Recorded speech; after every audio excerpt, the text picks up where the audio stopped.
Venons-en maintenant à l'actualité, la révision constitutionnelle qui est en vue.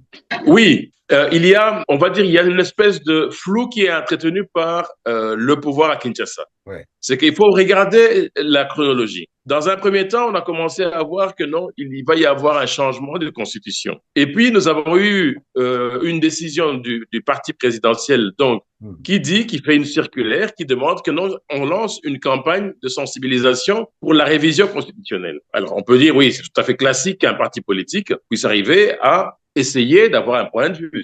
C'est tout à fait démocratique.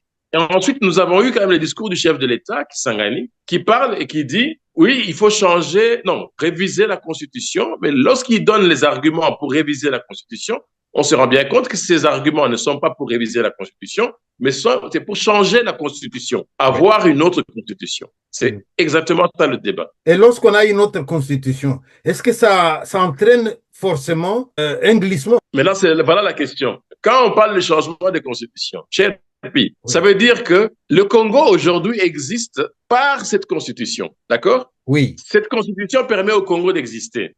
Cette constitution permet d'avoir un président de la République, d'avoir un gouvernement, d'avoir un parlement, d'avoir des assemblées provinciales, d'avoir des gouverneurs de province. Maintenant, vous enlevez cette constitution. Quand vous l'enlevez, je suis désolé, le président de la République n'est plus président de la République. Le ministre n'est plus ministre, le gouvernement n'est plus gouvernement, le parlement n'est plus parlement. Et donc, nous allons dans une autre forme de gouvernance. Si c'est ça qu'ils veulent faire, ça s'appelle un coup d'État. Ça veut dire que je ne suis pas d'accord avec l'ordre constitutionnel actuel.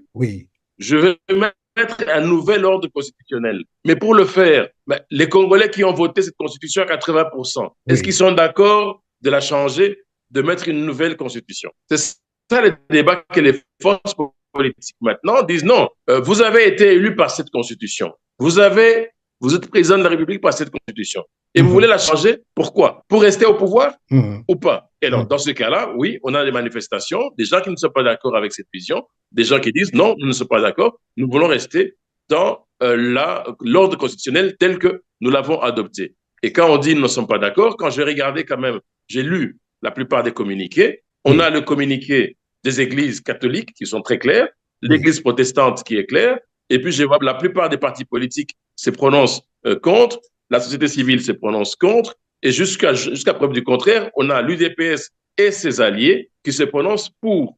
Mais jusque-là, on n'a pas encore le point de vue d'autres partenaires de l'UDPS, notamment l'UNC de Vital Kamerhe, notamment l'AFDC de Bahati Lukwebo, ou même le MLC de Jean-Pierre Bemba.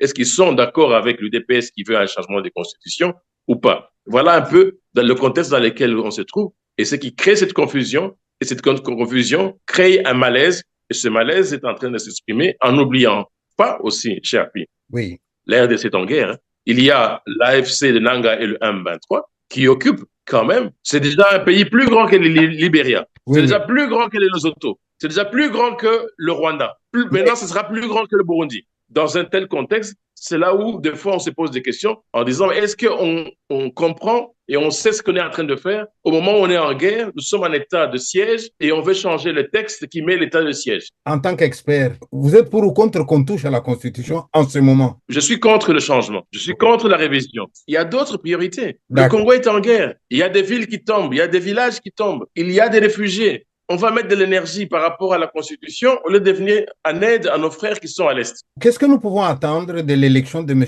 Trump? Le projet de Trump, c'est l'Amérique d'abord. Ça veut dire que le monde entier, par rapport à Trump, va travailler pour la grandeur de l'Amérique. Est-ce que le Congo va se retrouver bien avec Trump qui veut que nous, le Congo, soit un outil pour les États-Unis pour devenir encore plus grand? Là, je dis tout de suite que le Congo va devenir un vassal de la stratégie de Trump de pouvoir augmenter la puissance de Trump. Parce que tout simplement, nous avons quoi? Nous avons les matières premières. Et ce n'est pas les Américains qui vont dire on va construire des usines chez les Congolais. Qu'est-ce qu'on va dire? Vous, Congolais, donnez-nous nos matières qu'on a besoin pour nous continuer à nous développer. Et donc, par rapport à cette élection, je ne suis pas très optimiste par rapport à la place du Congo dans les relations internationales des États-Unis.